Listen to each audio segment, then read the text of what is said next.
Reciban un cordial saludo, estimados estudiantes. Continuamos con la asignatura de Estudios Sociales. En esta ocasión nos vamos a enfocar en estudiar lo que se refiere al fin de los imperios europeos. Para ello es importante conocer un poco cuáles fueron las revoluciones políticas que se produjeron en Europa. Todo data desde el siglo XVIII, en donde se produjo las revoluciones en los territorios en el mundo atlántico. Europa y América tuvieron procesos independentistas y revolucionarios que buscaban el derrocamiento de la nobleza, monarquías y autoridades católicas. Todas estas revueltas atlánticas tuvieron causas individuales, pero también fueron motivadas por factores sociales en común, los cuales provocaban una reacción en cadena.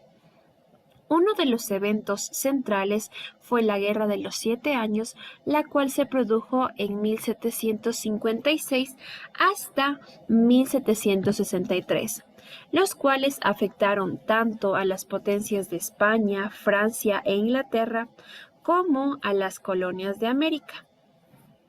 Entre los antecedentes que nosotros podemos encontrar de la Revolución Gloriosa tenemos que fue un evento precedente importante de las revoluciones posteriores.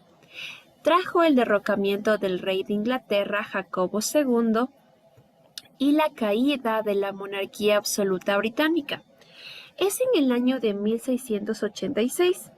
Gracias a este derrocamiento puede nacer lo que es la democracia parlamentaria inglesa, junto al surgimiento del nuevo rey constitucional Guillermo de Orange en 1689.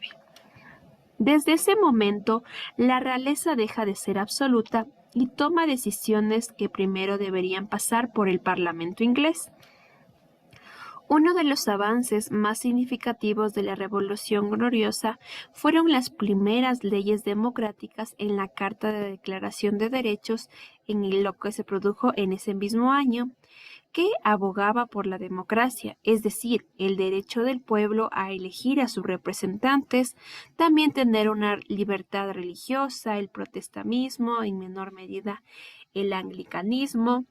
Y esta Carta de Derechos fue uno de los antecedentes principales para las declaraciones de los derechos posteriores, como podemos ver o podemos recordar la Declaración de la Independencia de los Estados Unidos. Las causas de las revoluciones atlánticas fueron las ideas de la Ilustración, el liberalismo burgués, también la crisis del antiguo régimen feudal, la fe protestante y otras revoluciones que surgieron en diferentes países que fueron como motivo para poder luchar por la libertad. Entre estos temas tenemos la teoría política revolucionaria del modernismo. La ideología, si bien es un conjunto de ideas, en esta era las revoluciones incluyen una gran preocupación por la implantación de derechos y libertades del individuo. Esta es una clara influencia del humanismo que trajo la Ilustración. Esta premisa estaba basada en la filosofía de John Locke, el filósofo suizo Jean-Jacques Rousseau, quien es en su obra más célebre El contrato social, la cual fue publicada en 1762, afirmaba que el hombre nace libre, pero en todos lados está encadenado. Estas ideas revolucionarias en sí se caracterizaban por admirar el pensamiento racional, criticar el sistema feudal monárquico y tener una convicción religiosa protestante que busca a Dios a partir de la razón. Las transformaciones ideológicas no fueron rápidas, sino que tuvieron un proceso de larga duración, que culminó en la implantación del pensamiento moderno en la sociedad y la conformación de un Estado liberal. Sin embargo, tenemos el surgimiento también del republicanismo. Las ideas del humanismo y del antropocentro fueron la base de la teoría de los derechos humanos y constitucionalismo. Estas consideran que ninguna autoridad está por encima de la ley y que la Constitución debe siempre resguardar todos los derechos de los individuos en igualdad de condiciones. Así surge la ideología del republicanismo, en la cual la nación debe ser gobernada como una república donde la mayor autoridad no es un monarca o un rey, sino que es elegido por la voluntad del pueblo a través del derecho y de la ley. Algunos filósofos republicanos de la Ilustración han influido en las estructuras políticas liberales, como el francés Charles-Louis Montesquieu, con su principio de separación de poderes ejecutivo, el legislativo y judicial. Montesquieu afirmaba que todo hombre que tiene poder se inclina a abusar del mismo. La división de poderes fue primero planteada por Locke en su obra Dos tratados de gobierno civil, pero luego fue consolidada por Montesquieu, quien ideó la forma para que los poderes se regulen entre sí, sin poner uno encima del otro. Entre otras corrientes del pensamiento moderno, ya entrando a lo que se refiere al siglo XIX, está el positivismo, que fue creado por los filósofos franceses Auguste Comte y Henry de Saint-Simon. En la corriente filosófica del positivismo se fundamenta que el método científico y experimental, es decir, que es contrario a todo tipo de creencias universales, dogmas religiosos o nociones preconcebidas sobre el mundo. Para los positivistas, el único conocimiento válido es aquel que resulta de la aplicación de métodos y teorías físicas, naturales y sociales. Sin embargo, existe una disputa sobre las ciencias del hombre, en las cuales pueden ser medidas desde los mismos parámetros de las ciencias exactas y naturales. De igual forma, el positivismo critica a las posturas que tiene la metafísica, que estudian elementos y conceptos que se alejan de la experiencia sensible en un método de ciencia.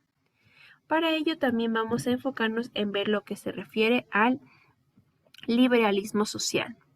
Esta doctrina fue implantada por los filósofos ilustrados John Locke, quien es conocido como el padre del liberalismo clásico. El liberalismo es la aplicación de los fundamentos liberales en la vida política de los individuos. Plantea la libertad de derechos como el eje de la república. Los derechos como la libertad de expresión, la vida privada, libertad de creencias religiosas, también tener una libertad de economía y comercial, la libertad moral, libertad en educación y pensamiento, son premisas básicas del pensamiento liberal. El libre ejercicio de estas actividades de la vida de los individuos debe existir sin intromisión del Estado o poderes absolutistas o dictatoriales. En lo que nos refiere a la división de poderes que habíamos visto que nos había indicado Montesquieu, tenemos el poder ejecutivo, el cual es ejercido por un presidente de la República o un monarca constitucional, el cual administra la autoridad del pueblo y sus ministros responden a su autoridad. En el poder ejecutivo está el presidente de la República. En cambio, en el poder legislativo es la Asamblea General, la cual puede crear o derogar leyes para un país o una ciudad. También tiene la facultad de administrar el presupuesto estatal. Como podemos ver en nuestro país, sería el poder legislativo lo que corresponde a la Asamblea Constituyente. Y por último tenemos el Poder Judicial, el cual se encarga de administrar e impartir justicia en una sociedad de resolución de conflictos, lo cual se logra la aplicación de principios, normas jurídicas establecidos en la Constitución y en los juzgados tribunales de la República. Dentro del Poder Judicial tenemos la Corte Legislativa, la cual es la encargada en impartir justicia en una sociedad. También encontramos lo que es el contrato social. Para Rousseau es una teoría sobre la sociedad en la que el Estado defiende la igualdad y libertad entre hombres y mujeres. A esta se la conoce como trato social y es el pilar principal de la política libertaria o liberal, la que se denomina como Estado de Derecho. En la institución se debe asegurar la convivencia en sociedad y la libertad de los individuos. El contrato social es un acuerdo pactado entre miembros de una sociedad con el cual cada uno de ellos debe estar de acuerdo por su propia voluntad. Esto, sin embargo, se reconoce la necesidad de la autoridad, normas, leyes, las que están sometidos. El Estado es la institución creada para que pueda hacer cumplir lo que se refiere al contrato social. Bueno, estimados estudiantes, eso ha sido todo por el tema de hoy. Espero que se encuentren bien. Hasta luego.